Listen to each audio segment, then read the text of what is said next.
Hello, everyone, and welcome to Season 3 of the Korean Weekly. I am Orb. Joined with me this week is Axel Toss. What's going on, man? Nothing much, man. This is super exciting. Of course, the Korean Weekly, one of the best events going on. And I hesitate to say the North American scene, but it's definitely like we're in North America right now, and we're broadcasting a bunch of Korean games. And of course, it's a great way to showcase the new up-and-coming talent coming out of Korea, showcase some awesome new maps. And I'm just super excited for the day, man. So am I. It's been too long, I must say. I've missed the Korean Weekly. I love these games. They're so fun to cast. We got some awesome games coming up for you guys today. Our first match is going to be Top against Jinro, which should be a pretty epic TVT, if I may say so myself, man. I don't know if you guys remember Top against MVP at GSL Finals, Game 1. It was like one of the highest level TVTs we had ever seen to date. So I'm just really excited because I've been hearing some really great things as well about Jinro lately. I've just been hearing he's been playing so well on his stream and has been practicing really hard. Yeah, I mean, it's an interesting case with Jinro. Of course, most people remember or maybe have trouble remembering his phenomenal performance at MLG Dallas 2010, where he seemingly came out of nowhere, in my opinion, and then won that, and of course had a great run through GSL Code S. Like he was one of my favorite foreigners, probably still is. Just representing the foreign scene down there in Korea, like one of the only ones out there for a bit till Idra joined him. And then, of course, he hasn't had the best results lately, but I'm still super excited to see what he has in store for us today. Yeah, he was one of the first Terrans to really explore macro play and just be like, nope, I'm sorry, everyone's doing one base all ins. I'm not going to do that. I'm going to go for the late game. And we know he loves mech as well. He thinks it's kind of the way the game should be played. So definitely expecting to see mech here against Top. Oh, I guess it's map dependent, of course. But I'm just interested to see, is Top just going to throw out some awesome mech right back at him? First mech is pretty intensely awesome to watch. Or are we going to see that dynamic between infantry and mech against each other? It looks like the first map, though, is going to be on Ohana, which could be, I guess, depending on the way you play it, it seems like it could be a little bit difficult for mech in terms of how wide open the center is. It's a little bit harder to have just, small choke points where you can force your opponent through, places they don't want to be against siege tanks.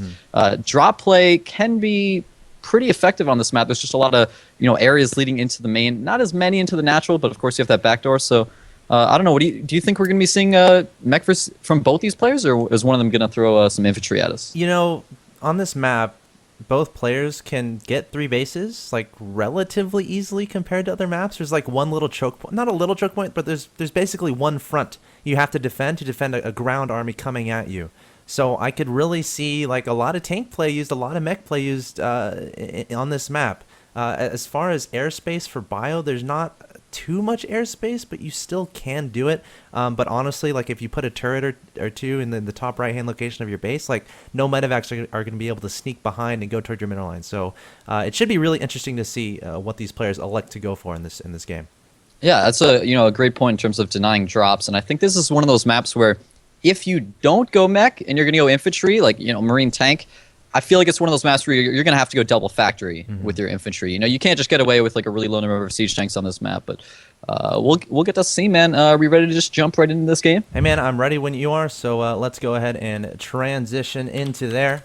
Of course, the setting of this battle will be on Ohana. In the bottom right-hand location, we have the yellow Terran player from Team Liquid. A lot of people are calling this the Year of Liquid. It is Jinro. And his opponent in the top left-hand location, it's the blue Terran player Top, representing Team OGS. Oh, man, this is going to be insane. I mean, with Jinro just loving mech, I can't wait to see, with that 2 force field size ramp leading down from the natural, can you just sit there and defend with tanks? You have to worry about the backdoor, you have to worry about the drops, but if you play well, as you said, with turrets in the top right corner of your base or in the bottom left for Top, sensor towers around, you do have 2 Xelnaga towers on starting this map that can really help you out, just in terms of holding that map control. But, of course, there are, attack paths to the sides of the Xelnaga towers. You can kind of sneak around. So we could be seeing some sneaky play from either of these players, but it looks like to start things off, both players are going to wall. So neither player just going to feel super confident in terms of, allowing scouting. They both want to just completely prevent that. And, of course, a lot of them to be able to stop things like heli and run-bys later on in the game. Yeah, and I love how you mentioned the importance of taking control of those watchtowers, especially on this map. And you know, there's not as many counter-attack paths like on a map, say Cloud Kingdom or something. There's generally 2 attack paths around this middle area, and then 1 on the left and right-hand sides, depending on what side you're spawning on. So I think it's going to be really important for each of these players to secure control of those watchtowers, and we'll have to see how they actually utilize that in their strategy. But right now, looks like a barracks going down for Jinro, and Top is just going to straight up one supply depot fast expand. I love it, man. Command Center first builds are like my favorite to watch. It's just the epitome of macro play. It's just like, I'm going to go take a little bit of a risk, but I'm just going to get so far ahead economically if you don't punish me for it. It's something that players like Taja like to do all the time. Especially just with mech players, if you can just get up that 2 base so much quicker, rush quad gas, all of a sudden you can be pumping out so many more tanks than your opponent. It can get really overwhelming. So we'll see. It looks like Jinro's going to be going for 1 Rax Command Center, though he's not dropping gas, so he won't be that far behind. This isn't that big of a deal. I mean, the Command Center timing, he's got a 40-second advantage, Top does. But Jinro has the earlier barracks, he's going to have the earlier tech. We do see him rushing his first gas immediately after that barracks, so, you know, he's clearly not going to just, double gas. He's not just going to rush out extra barracks. He is going to go for that mech play. And you know what? That'll be a little bit earlier than Top, so we'll have to see. Is Top going to be able to use that economic lead to overcome the tech advantage that Jinro has? And, of course, the other way around. Is Jinro going to be able to use that tech advantage to use that higher, maybe siege tank count that he's going to have to overcome the fact that Top's going to have just such a booming economy? We actually see double barracks play from Top, so maybe we will be seeing that, you know, that kind of dichotomy between infantry and mech play. Yeah, I'm wondering how aggressive Top is going to be with this. Has he scouted his opponent yet? Okay, He did see the command center. Oh, what'd I miss? Jinro just got a kill with his scouting SCV in the middle line of Top. Now, he did lose. Sorry to interrupt you, but that was insane. I can't believe he just got that kill. He did lose his scouting SCV, but 1 kill on each side already, man. There it is. First blood goes to Jinro. Actually, 2 units lost for Top here. So I guess he lost his scouting SCV to that Marine. Let me click on him, see if it's killed. No, he doesn't have a kill. Who has that kill? Okay, there is a Marine at the watchtower for Jinro that does have a kill. So very interesting development there. Not going to have too huge an impact on the rest of this game, but I'm wondering who's going to be aggressive first, both taking those fast expansions. And of course, when you take a super fast expansion, you're not necessarily going to be very aggressive early on in the game. So theoretically, we could see both these players turtle up for a while, get a decent unit composition on the field, tech up a little bit, get some upgrades, and then we'll have to see whether or not they form any timing attacks behind any tech they decide to go. Yeah, right away we see Jinro dropping a reactor on his barracks as he starts up that factory. Now, he did place the factory farther away, so I was thinking, oh, is he just going to go for some reactor Hellion play? And that can be quite effective. Or are we just going to see him, since the factory's farther away, drop that starport and just go for that Marine Hellion medevac drop? Yep. Can be really effective, and it's just so common right now in the ladder. It's just such a powerful attack to go for. Actually, he's dropping a tech lab on that factory, so maybe we're just going to see a Banshee rush here out of Jinro after a gasless expansion. You know, with that double gas timing, he could mix in Cloak into this if he feels that it would be wise. Uh-oh, bunker not done yet for Jinro, and these Marines approaching his natural expansion. Jinro pulling some SCVs to try to deal with this. Looks like the bunker will eventually get finished, and the Marines will take refuge inside, but Top trying to pressure as much as possible. Jinro losing some mining time there. I'm not sure he lost any SCVs. It's 2-2 on the workers killed. So Top just doing a little bit of pressure there, keeping Jinro honest. That was excellent, man. I gotta say, that's one of those things you only ever see from, like, the best of players. These tiny little timings with just, oh, I have, like, 5 Marines, and I know that you did this build where you're trying to rush out your factory. Okay, I'm just gonna go punish you for having your bunker, like, 5 seconds late. Such a sick move. You're not going to see it anywhere but, like, Korean Grandmaster, man. Oh, wow, a third command center on the way from Jinro, so he's just going to go for Banshee, no Cloak on the way despite the amount of gas that he has saved up, and he's going to try to really rush that macro play out. Not just 2 base, but 3 base almost immediately. And he's still on 3 gas, though, so not quite quad gas just yet. But I do expect him to make that mech transition afterwards, whereas Top is adding eBay, still hasn't added a factory for medevac, so he's just pumping out nothing but infantry for now. Yeah, do you think Top is going to try to go for some sort of stim timing attack and just try to take Jinro down here? It's just a little bit interesting. He doesn't even have a factory yet. Yeah, it's very likely, based on the timing of his combat shield and stim, he does have them finishing pretty much at the same time. But the only thing that makes me think, oh, maybe he's not going to do that, is that he just added that eBay. So I would have expected if he wanted to do that, he'd set up his eBay timing so that he'd have +1 done at the same time as stim and combat shields. And no, there it is. Okay, so he's going to drop a 3rd command center, and he's not even going to float it over. He's just going to drop it right at the 3rd. So both these players going for complete macro play, but Jinro, his Banshee running right into those Marines right now, so he's just got to be a little bit careful, takes a little bit of damage, but he scouts that third command center going down immediately, so he knows exactly what he's up against. And that might not be something that he can punish, but it just means that he doesn't have to play as safe. He can play a little more greedy, knowing that Top's not planning to attack anytime soon. Micro challenge level 27 in the StarCraft 2 Master. Jinro gotta keep that Banshee alive down to 8 HP. Some Hellions trying to do some damage in the middle of the map, but it looks like Top is leaving his base here with a large infantry army, gonna try to do some aggression, and Jinro is gonna have like a large amount of units here. He only has a bunker with 4 Marines, 1 tank on the high ground, doesn't yet have Siege, a Raven on the field as well. Can Top do a lot of damage here? He might be able to, although Siege Mode, he's waiting, man. He's just sitting there with those units waiting for some reinforcements, but Siege Mode is about to complete. If he allows Siege Mode to complete, it's going to be a lot harder for him, but that tank's very close to the edge, so maybe he'll be able to stim forward and snipe it. It'll come down to control from both sides. And he's going to go for it. He scanned it. He's going to go right for the Siege tank. It doesn't look like it. There we go. Going to target fire that down, but Jinro doing a decent amount of damage here. Another tank getting out of the factory, and Top is going to back away for now. 2 Hellions coming back to help defend this, and it looks like Jinro's going to hold it off, but Top has that supply lead, 71-61, and more importantly, perhaps the third is just now finished up. Yeah, and on top of that, look at his income. We're looking at 49 harvesters to 40, so Jinro, even though he got the quicker third orbital command, maybe just hasn't been keeping up his SCV production quite as much. Has been a little more paranoid about these attacks that Top keeps coming at him with these nice little timings. So Top has taken a nice economic lead. He's already going to have his third mining immediately. I mean, it's already mining right now. He's got the rocks taken out. He just looks to be in a better position, but keep in mind, mech, of course, if you can get to that mech max, there's like almost just not anything that infantry can do. It's so difficult. So Top's basically got to use that economic lead to be able to force more timing attacks like he's been doing. If you just, he can't just sit around and be like, all right, I'm ahead economically, I'll just take a fourth, and I'll just kind of sit back and macro. And he's got to keep up the pressure. Now, the three command center early play by both of these players, do you think that's more stylistic, or that's more a decision based on the map? I think it could be a little bit of both, to be honest. I mean, they probably both know that, not only is Jinro a macro player, but Top as well does macro all the time. So on top of that, the map has a really long rush distance. The choke points leading up into the natural is just so small and hard to attack up into. So I think it is a little bit of both there. I mean, you really do want to be playing to the map, but of course, both these players are macro players, so who knows? Factory and Barracks hanging out in the middle left-hand location.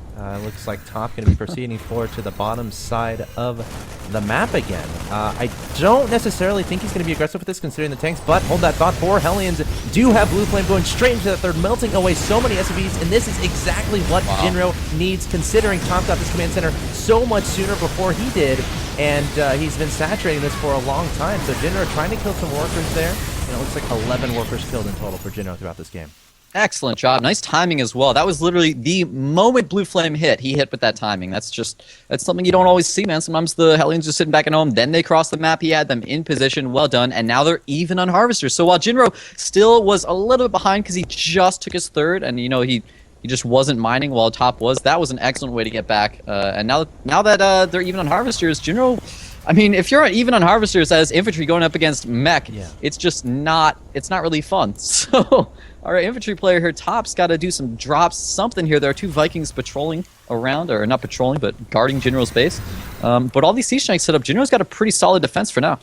Yeah, I mean, I would not want to engage. You never want to engage a siege line, really. The only ways to combat it, I should say, is to get some sort of like really good surround. I mean, this applies for all matchups. You never want to engage the siege lines head on.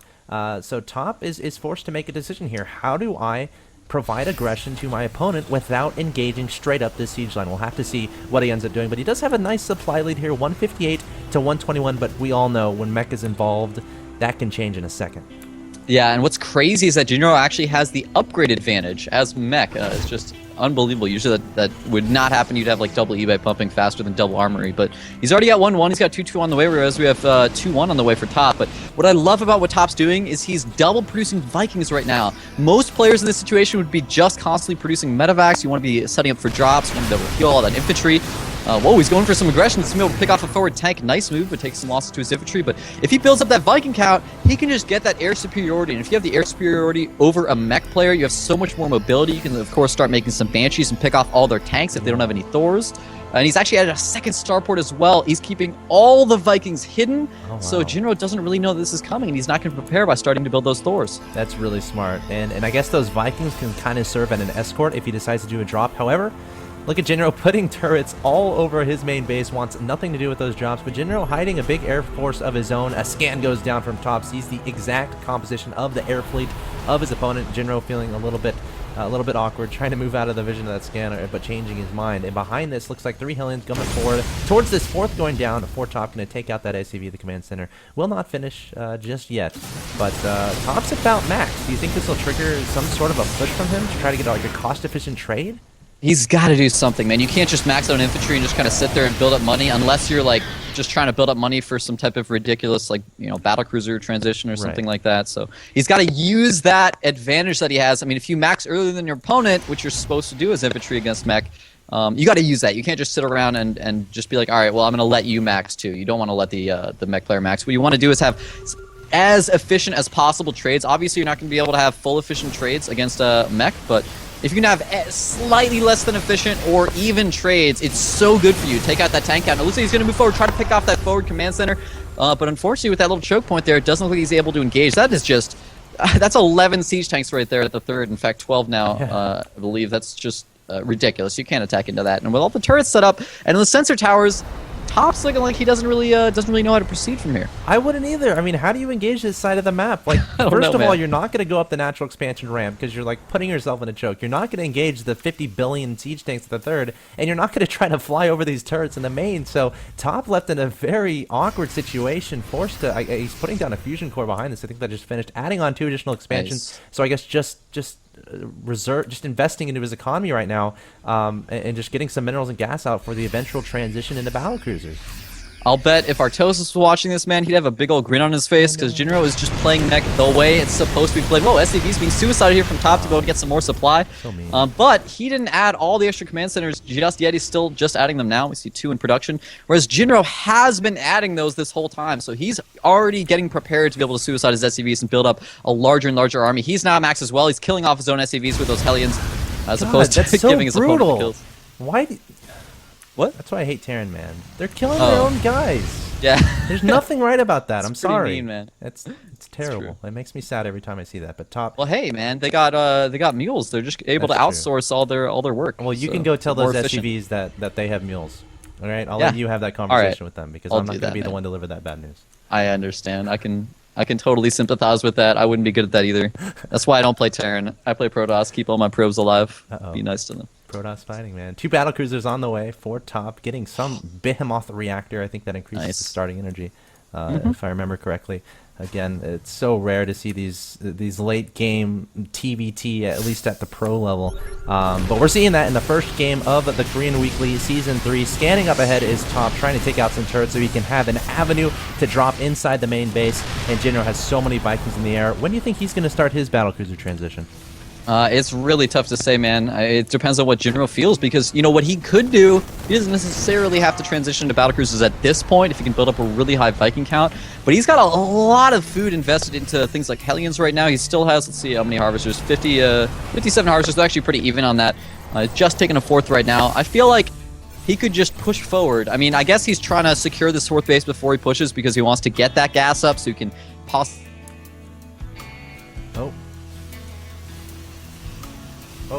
Possibly make that battlecruiser transition. But for now, just the fact that he's maxed on mech, just push forward and, you know, not like just, oh, he's just going to go win the game, but I feel like he could absolutely make something happen right now. Looks like Top advancing into this 4th base. Planetary Fortress just now finishing. Top going to back away. And something interesting I want to note, Jinro's air upgrades, they aren't fantastic. They're 0-0. And let me go look at less than fantastic, yeah. 0. Yeah, he's already at 2-0 completing, actually. Look at that, it's about to complete. So, and ship plating level 1, so he's got double upgrades going. Whereas Jinro only has 1 upgrade at a time going. So yeah, excellent point bringing that up. That could cause some serious problems for Jinro. Now he does have 5 Thors in this army, but will that be enough to counter this battlecruiser transition from Top? Yeah, really good upgrades on the 222 for the ground mech from Jinro, unsieging every single one of his tanks. Going to be maneuvering over to the right-hand side. Top threatening with a large Marine Marauder force, but I don't know if he's going to engage with that at this point. He has a lot of minerals, a decent amount of gas. Again, got to be looking for those cost-efficient trades, adding on command centers more and more. I'm a little bit interested. He hasn't added the gases at this middle right-hand location.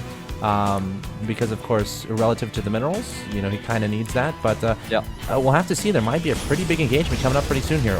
Yeah, I'm actually surprised. Top was holding Zalaga Towers. I'm surprised he didn't take advantage of General moving forward. General didn't take his time and unsiege a couple tanks at a time. He went forward with all of his tanks unsieged. Normally we'd see infantry players try to punish that and stim forward and pick off some units, but he's now in a precarious situation. He didn't do that back further on the map towards General's base, and that's really important because if General gets too close to Top's base and then they engage, Top won't have time to rebuild his army before General gets to his base, and they'll just kind of lose the game. So this is getting pretty precarious. +1 ship weapons has just completed for Top, but it looks like, excuse me, for General, but wait. Yeah, +2 is finished for Top, +1 is finished for General, but Top also is waiting for that +3 infantry armor, so maybe that's why he didn't want to engage yet. It looks like Top coming forward, just taking out a couple of Hellions, it looked like. A very tense situation here. General obviously doesn't want to be caught out of position. I feel like if Top senses those tanks are in siege, he wants to stim forward as fast as he can and try to take out as much as possible. But as of right now, they're just maneuvering around each other. It looks like General's going straight for that base at the middle left-hand location. Both players were getting building armor at the same moment there, which I just find hilarious since so often it is not happening with Top. Going for some of these planetary fortresses while General a little bit out of position, just stimming them down immediately. Mule's not getting dropped for repair or anything like that. He is a little bit out of position now, but he took out 3 planetaries. Was that worth it, though? It looks like he did just a little bit of overstimming, and now this whole army is so weak, it looks like he's just going to be forced to kind of suicide it, and this is certainly not going to be a cost-efficient trade. All right, he has the bank to get some battlecruisers out on the field. What do you think General does from here? I mean, has he seen the army of Top yet? Do you know if he's scanned that? I do not think he has. I could be wrong, but he has at least seen the number of starports. I just checked on that, so maybe he did actually scan and see the army. He at least knows his opponent's making that air transition, so we just see General reproducing nothing but tanks and Vikings right now. He has a pretty decent Viking count, 15 Vikings there. And of course, those Thors are going to help out so much, but I don't know if it'll actually be enough. It looks like Top might just go for a counterattack, but that is a pretty small army, and General actually scanned and saw it there, so he knows what's coming. He has siege tanks and a planetary. I don't even think that low amount of infantry, they can't even break that. So Top's in a really bad position right now. Unless this air transition just kind of wins in the game, he's starting to lose his bases. It's not looking good for him. Yeah, I'm wondering when he's going to actually show this and try to engage. Marching out to the middle of the map here with this fleet of Vikings and battlecruisers. Is there a Raven in this composition? I don't see there's no energy. No energy on General's Raven, no Raven for Top, so... What do you think about that? I feel like a Raven might be essential at this point, but we might have an engagement here. No, I agree. We have 18 Vikings to 19, slightly in favor of Top right now. Of course, the Thors are here for General, but Top has the battlecruisers just killing absolutely everything. Yamatoing down those Thors almost immediately, and of course, Yamatoing the Vikings as well. Excellent move, because then they can't just kite away. If you get them Yamato charge off, they just will always kill them, and it looks like General is falling. He's going to lose all of these siege tanks, lost almost all of his Vikings, so this air transition from Top just working absolute wonders for him. And what is General to do right now? It looks like he's just got Thors and Vikings on the way. He's trying to add more starports, but it might be a little bit too late to add those starports. We probably should have seen that battlecruiser transition like 5-10 minutes ago, since he has so much money banked. Yeah, no, I agree 100%. I mean, he had to sniff out what Top was doing, and also Top's upgrades are absolutely phenomenal compared to General's at this point in time. At least the air upgrades, we have 7 Vikings at a time on the way for Top right now. And now comes the question, when is he going to engage and where is he going to engage? General has that supply lead, 173 to 200. Again, those starports just now finishing. Gonna have to rely on Thors, but honestly, Thors versus battlecruisers, not the best. Yeah, not the best at all. They're really in there to be able to help deal with the Vikings and just add some splash damage. But, oh, look at this. Yamato going down on some of these turrets. He's going straight for General's 4th right now. And General's going to have a really tough time defending. He's trying to drop more turrets, but those can be taken out pretty much for free. A couple of Vikings coming in here, but I don't know if those will be enough. There aren't many Vikings in here for Top, but of course, it looks like he has enough energy to Yamato a couple of those Vikings if he feels the need. For now, he's just trying to retake that right side expansion and just reinforce his army. He's actually continuing to build infantry. I'm really surprised that he's still building Marines and Marauders at this stage of the game. Yeah, I agree. I guess taking out the Vikings if they get out of position, or maybe going for some medevac drop harass, but I don't see any additional medevacs on the way, and honestly, I wouldn't want to make medevacs when I can make battlecruisers and Vikings, considering the bank that Top has. Retaking that base in the middle right-hand location, dropping a bunch of mules there, advancing forward to General's side of the map. Keep in mind, there are plenty of turrets, a planetary fortress, but it looks like Top might go for it.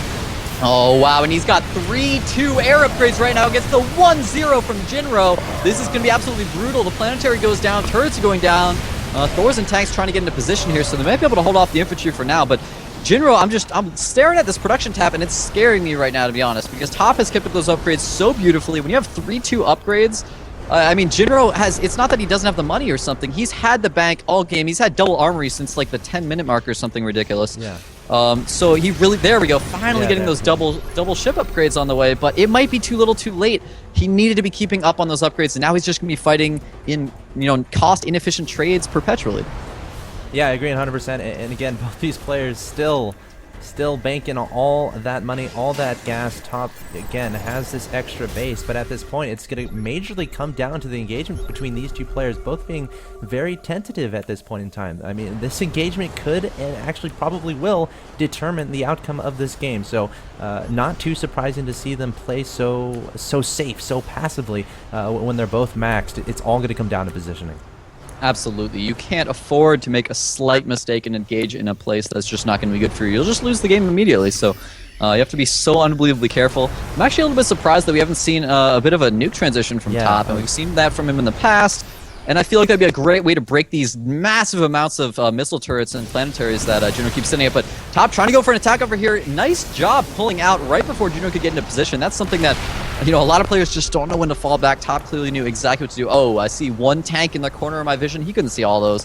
All right, I need to get the hell out of here. He's going to kill all my infantry. Because it's not what the infantry represents in terms of like what it can kill.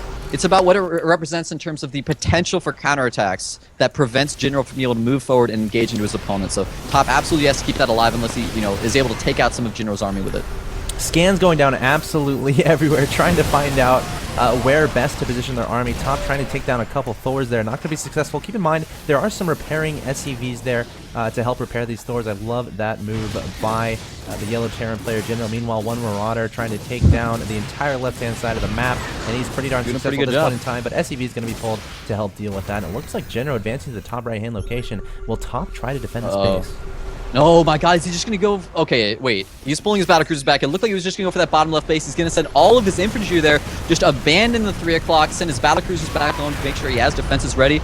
But he's going to go ahead and trade bases with Jinro here. But I gotta feel like this base isn't as important for Jinro as that 3 o'clock was for Top. Simply because of, Top only really has that 9 o'clock now, which doesn't have that much saturation on. But Jinro is starting to move forward with his entire army right into the front of Top. And this could get seriously scary. I mean, how is Top going to engage into this? Well, at least he has a flank potential with all that infantry, but those are some low Marauders and Marines. Yeah, again, no medevacs above them. Every time they stem, they get closer to death. And Jinro might actually trap them. Where do they run from here? I feel like the only direction is back to Jinro's base. Looks like he's going to split them up. Not a bad idea there. And Jinro very hesitant right now, not making any convincing decisions, wondering, okay, should I try to defend against these drops? Or not drops, just counterattack, or should I attack into top side of the map? Looks like Jinro's going to return back and try to deal with this Marine Marauder force. Hellions actually being reproduced here from Jinro. I'm pretty surprised that he would, spend his money on that, but he's using that to pick off some of that infantry.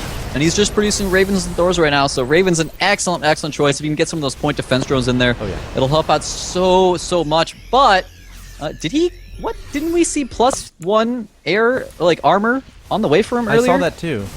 And now he has 2-0. I don't know if he canceled it. It's like he's not getting air upgrades on purpose. It's absolutely bizarre.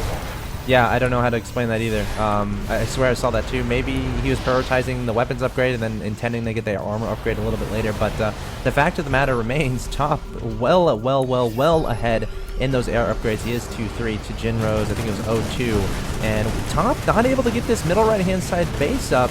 So that's obviously not a good thing for him. But again, the bank for him is quite ridiculous. And I'm wondering, when are these guys going to engage each other? They just keep playing cat and mouse, just dodging around each other, not really feeling confident to engage. Yeah, you can tell just how good both these players are by that, really. Just the fact that neither one is just like, screw it, I'm just going to engage here. No, they're both, neither one of them is willing to engage in a position that would be bad or unfavorable for them. So they're just both playing excellently, constantly patrolling around the map, trying to prevent as much damage as possible and deal as much damage. Something that's really hard to do in this stage of TVT, but luckily they both have tons and tons of scans available to them. Oh, we might see a counterattack from Top down to that bottom right base. Jinro, I feel like he could use some more sensor towers in this game. He really can't see that coming until it's a little bit too late. He is going to lift and leave, but he kind of needs that base right now. I mean, he does have a bank, but he's only mining the 9 o'clock right now, or the 8 o'clock right now. But it looks like he's just content to just go ahead and trade bases yet again, just pick off Top's base. And actually, this base is way more important for Top. This is basically his last mining base. Yeah. He's going to have to long distance mine at the 3 o'clock, so this is an excellent move by Jinro. Top has a bunch of his supply on the bottom right-hand location, and Jinro's going to look for an engagement Wow. here, leading forward with the Vikings. Top getting taken off guard, retreating with the battlecruisers, not before a couple fall. Top turning around again, returning with those Vikings, but I don't think he has enough to deal with this. Jinro up 184 to 157 supply, doing so much damage with his air fleet, coupled with those Thor's tank seeds underneath, wishing they could hit air units, but Jinro looking pretty darn good here. A flank might come forward here from Top, though. Excellent move, man. What an excellent move, just moving right up there, catching those battlecruisers off guard. A slight mistake from Top, and that could be the game-winning move here from Jinro. I mean, he just took out all the battlecruisers. He had all of his Thors doing splash damage. Top didn't even try to spread out his battlecruisers and Vikings. And Jinro just has such a huge advantage right now that, yeah, he's losing his 9 o'clock base, and now he's down to no mining bases, so both these players are on no econ. But look how much more of a bank Jinro has, and even though Top just finished spending all of his bank, Jinro still has the supply lead. I mean, 7 medevacs coming out from Top. Like, what are you gonna do with medevacs, man? He's got 15 Vikings. Your medevacs are gonna die instantly.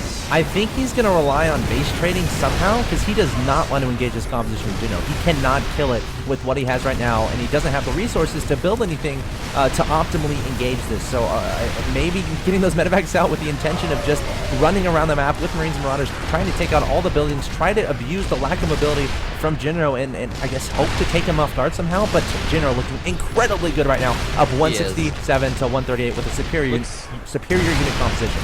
Looks like we might see a 3-pronged flank here. We see Top's units out in the middle of the map. He's got some of this the third, as well as a lot in the main. So he might just try to engage this army from all sides. There's a big on siege. This would be the moment to do it.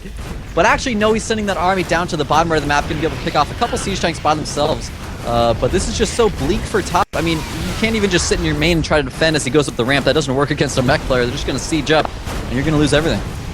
Yeah, Jinro has to be in such a comfortable position right now, not too worried at all from these counterattacks from Top. Has those tanks positioned in his main, has planetary fortresses everywhere, it seems like. But it looks like he's moving out now, and he's not moving out towards the main army of Jinro. Might try to maneuver himself to be able to engage this optimally, but I don't see how that would work. I feel like his only chance is going to be a base trade of sorts, but Jinro is just too well set up for that. Oh, wow. Are we going to see a big engagement here? Looks like Top actually going for it, sending all of his infantry in from both sides, but I don't think it'll be enough against that many siege tanks. Yeah, we're looking at 120 food to 11, and there's the GG getting called out. Jinro takes a 1-0 advantage over Top in this best of 3 to start off the Season 3 of the Korean Weekly. Wow, impressive play from Jinro.